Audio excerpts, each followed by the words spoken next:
here with the HPDE 4 group.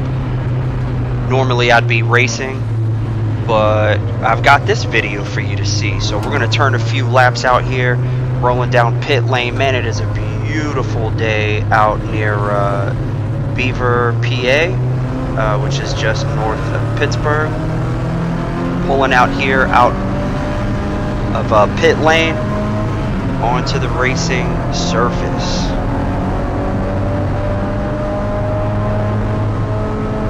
Our first turn coming up here is turn 3.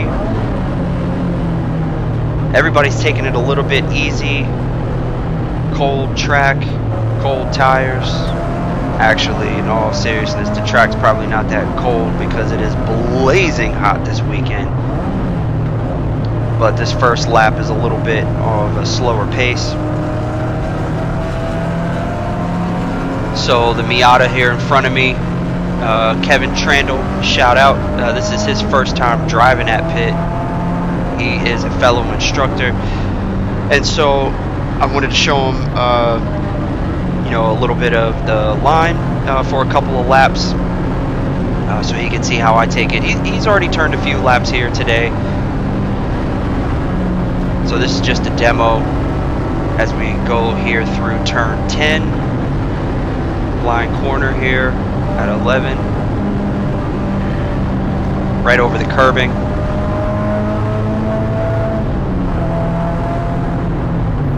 Medium brake into 12 to get the car turned, right up the hill. 13, 14 is a blind corner. Just got to get used to it and know where the rumble strip is, which actually doesn't have much of a rumble at all. We can drive nearly the whole car on the curb surface. So we got some faster traffic coming through, let them by. Okay, nothing like 3 wide through turn 16 on an HPDE 4 outing. Got to get those reps in somehow. And straight up the hill. This one's a bit of a struggle if you don't grab a low enough gear.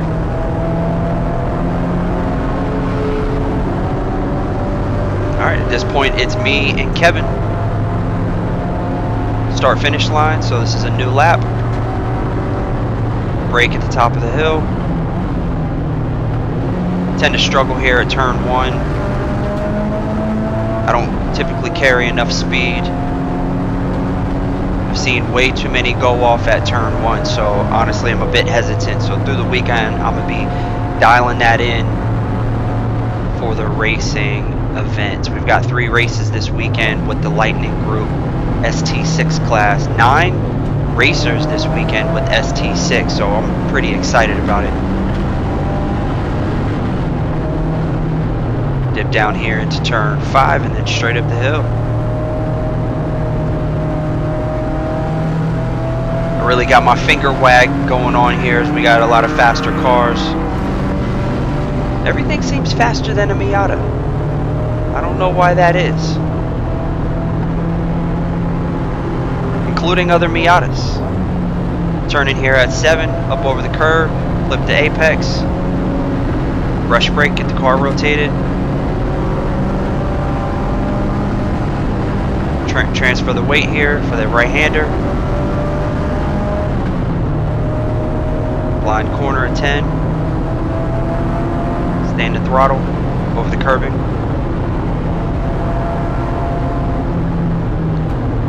Letting this Mustang go by. Probably waiting for the straightaway, which is cool because again we got a mixed group of experience with the HPDE 4 group.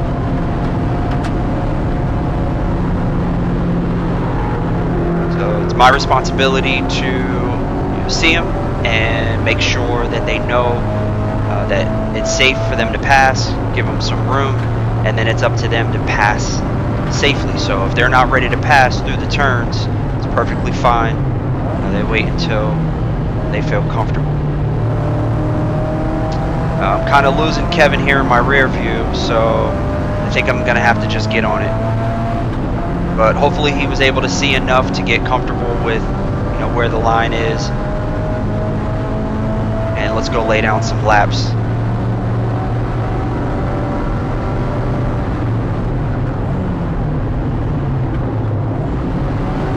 Did I miss a shift? No, I didn't miss a shift. I'm trying to determine whether or not to go through one in 4th or 3rd.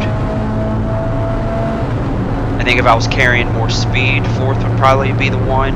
But then I think about going up that hill at 2 and grabbing 3rd will give me more torque.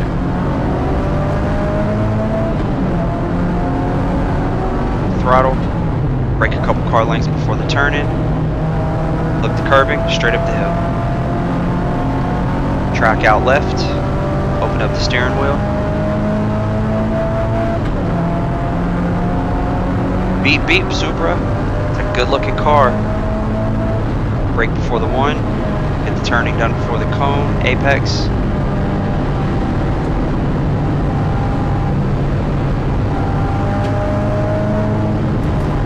Straight line speed and cornering speed is a little bit different, so the Supra did slow down through the corners.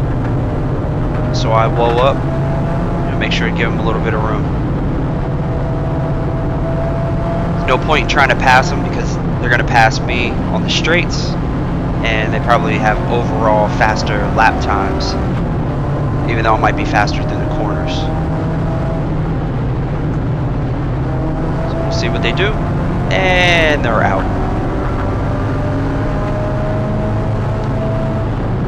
That's all judgment, you know. If they're slower through those turns, faster on the straights, you know, I'm not going to rush to try to get past them, but we'll see where we are after a complete lap. My guess is, since they caught up to me, that their overall lap time is in fact faster. So it's best just to let them go, because they got the speed for it, and there they go.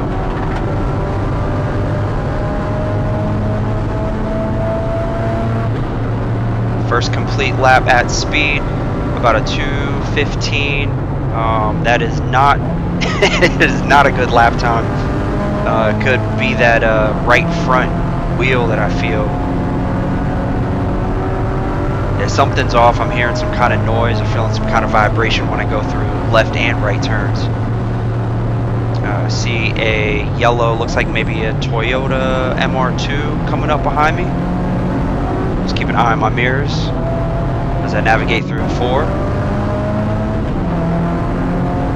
Full throttle, brake hard a couple car lengths before that turn in. Straight up the hill.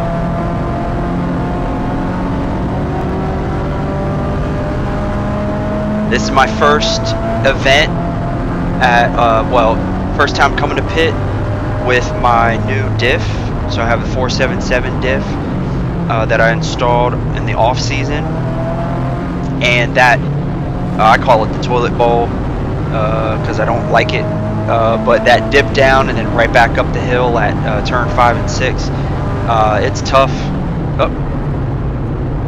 Slow up, looks like they might have lost some traction. They're pointing me by, so I'll go ahead and take it. Yeah, coming up the hill back at turn 5 was a struggle. Everybody slows up going up the hill, but man, with the 430 diff, it was just really slow. Could also be that I wasn't driving it right.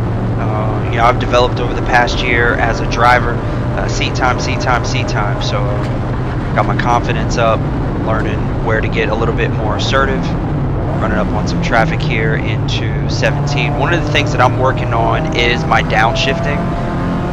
If you have any feedback because you hear something that sounds bad, I'd welcome the tips and pointers.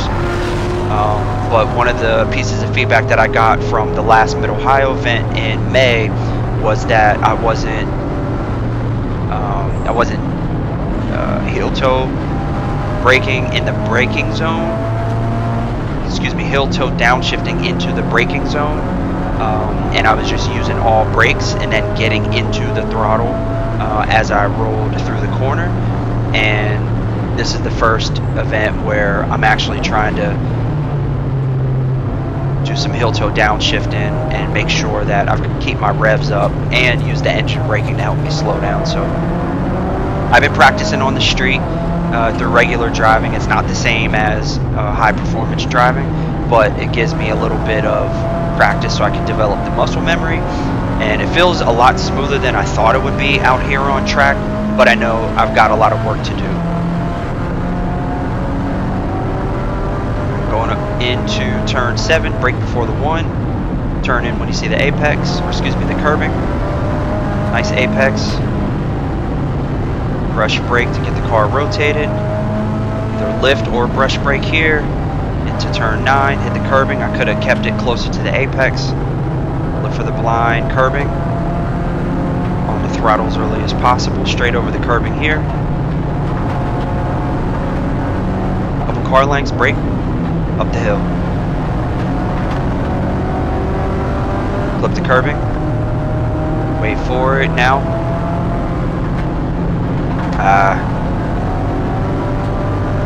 So it has been 9 months or so since National Championship, which was here at Pitt back in September of last year, and you know, I'm still getting reacclimated to the track, and I tend to be a little bit conservative with my turns, especially the blind ones.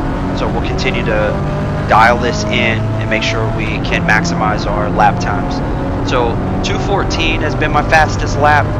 I'm really looking for that 2:09 or better.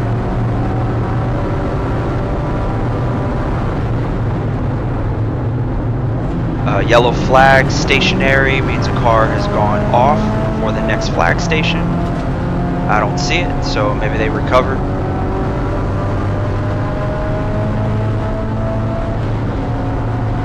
I gave the MR2 a point buy. They didn't want it. I'm assuming it's an MR2. I might be wrong.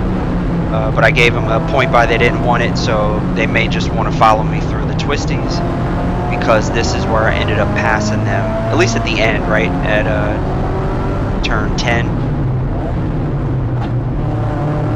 So it's pretty courteous of them. Probably keeping an eye on themselves, making sure that they're not feeling the pressure. Wait until they get some space, more comfort level, and they might be back. They seem to be driving a faster car than the Scuba Steve Miata. Shout out to Midwest Miata Parts for always helping me to get dialed in. That's where I bought the car, and they're a great support team, great group of friends. I learn a ton from them every day, and help me to be a better driver and a better mechanic, even if I just go get tools and keep the barn organized. So nothing like being on the bumper of a Corvette through the twisties to stroke my ego a little bit. Let this Porsche go by. You know, it's my dream car, right, y'all? One day. Alright, let's see if we can clip this curbing a little bit better, straighten it out. Nope, not yet. I'm braking a lot better here, so I found that I was able to shorten my braking distance since I'm using the heel toe downshifting in the braking zone instead of just using all brakes. I'm noticing a big difference, because when I would use all brakes, I would end up locking up the wheels. I'd end up going off track. I've been off at that turn so many times, so I am noticing a benefit even if I'm not very smooth on my downshifting in the braking zone. And there's the MR2. They're back. Looks like maybe they have a little bit more confidence. I do see them presenting. We'll see what they want to do. My assumption, maybe they just want to hang out behind me for a little bit, but they're welcome to pass if that's what they want to do.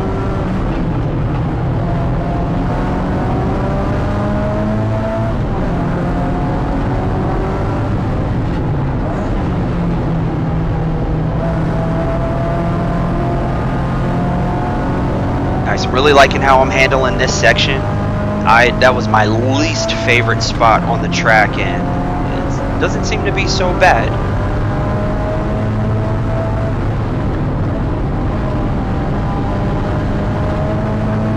This is one of my favorite areas right here.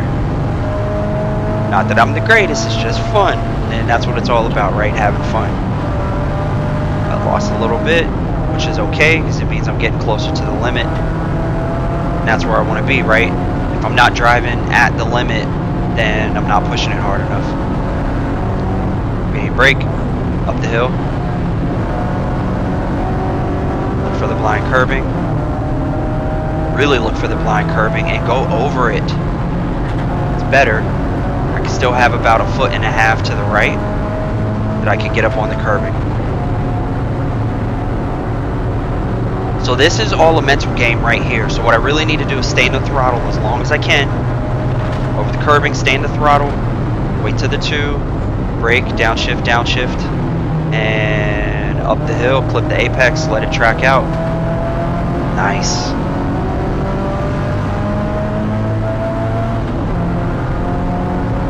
Nice. Quick mirror check. See the Toyota hung back, maybe through the turns. Now he's ready. He's got it.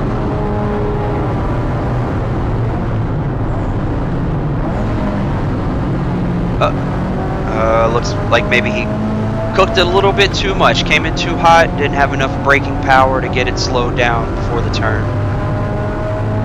It's all good. That's how we learn. Brake. Downshift. Downshift. Turn in. Look the curbing. Look for the curbing. Turn in. Let it track out. Full throttle. Shift. Brake. Downshift. Up the hill. See how long I can keep that Mustang behind me. Up the hill. Up the hill.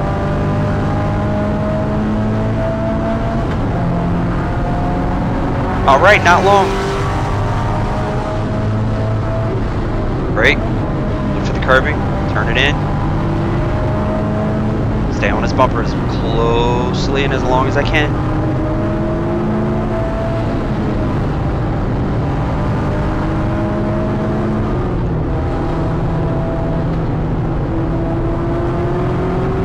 Slow up just a touch. Pretty sure after these 2 turns here, 3 turns, they'll be gone.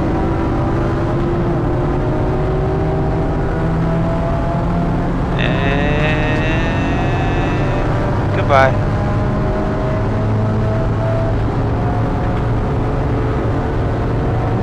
So even though, oh, we got a 210. 210, good.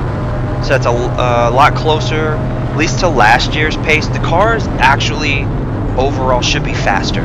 I'm at an optimal weight. I'm on Hoosier tires. Last year I was on Toyos and I was heavy.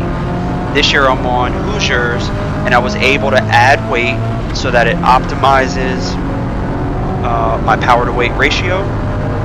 Our power to weight ratio in the ST6 classes, well, weight to power really is 19-1. And with the Toyos, they're not as high of a performer as the Hoosiers, so you can actually run a lighter car. Well, I couldn't take any more weight out of it in order to get down to the optimal weight. With the Hoosiers, it allows me to have a heavier car and actually needed to add some weight, so I was able to dial in that optimal weight a bit better. So we got the Hoosiers. I had an alignment done. I had 3 degrees, maybe some change on the driver's front left, front left, which is the driver's side, and so 3.x degrees and 1.8 degrees on the right side. So we were able to get that dialed in, so I'm at 3x on both, which should help both my left and right turning be optimal. So I, feel better there. But man, I've got this really strange vibration here on every turn that I'm making. So luckily I have a team around me that can help me to figure out what's going on. I will start with putting the car up on jacks after this session. Jack stands after this session to figure out, exactly what it is, see if there's anything loose, especially since we had just done the suspension work, or more specifically the alignment. Just make sure that nothing has moved, no bolts are loose. Just check everything and make sure it's tight. Coming up on some traffic here. They're pointing me by, that's cool. Stay on the inside, straight up the hill. If you notice how my momentum dropped after coming into that braking zone, if you come into that too slow, man, it really takes the momentum out of the car. Not too bad though at 211, which means I was probably on pace for that 210 or something similar. That was a much better turn one. Straight up the hill. Let's see if we can put down a flyer.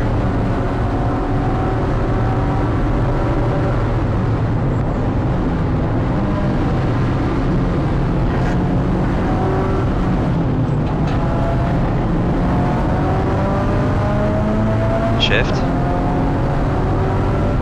Brake. Straight up the hill. Alright, I like that.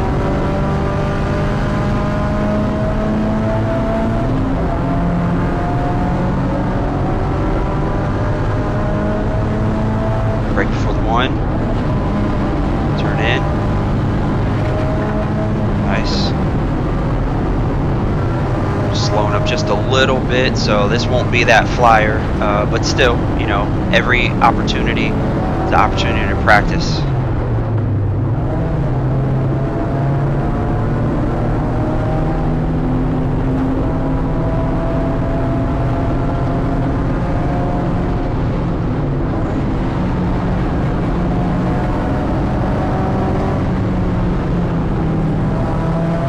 So judging by their line, they're probably still learning the track.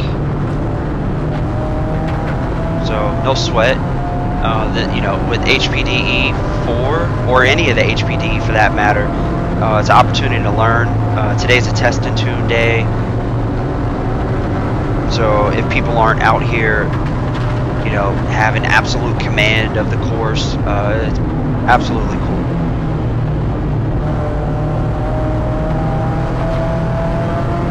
Good about that.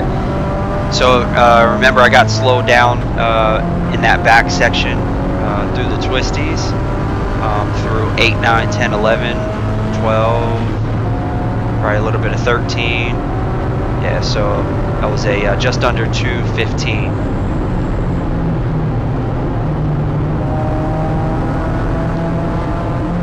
So they just threw the checkered flag. You know, it wasn't as exciting maybe as a race, but I certainly had fun. I always have fun when I'm behind the wheel.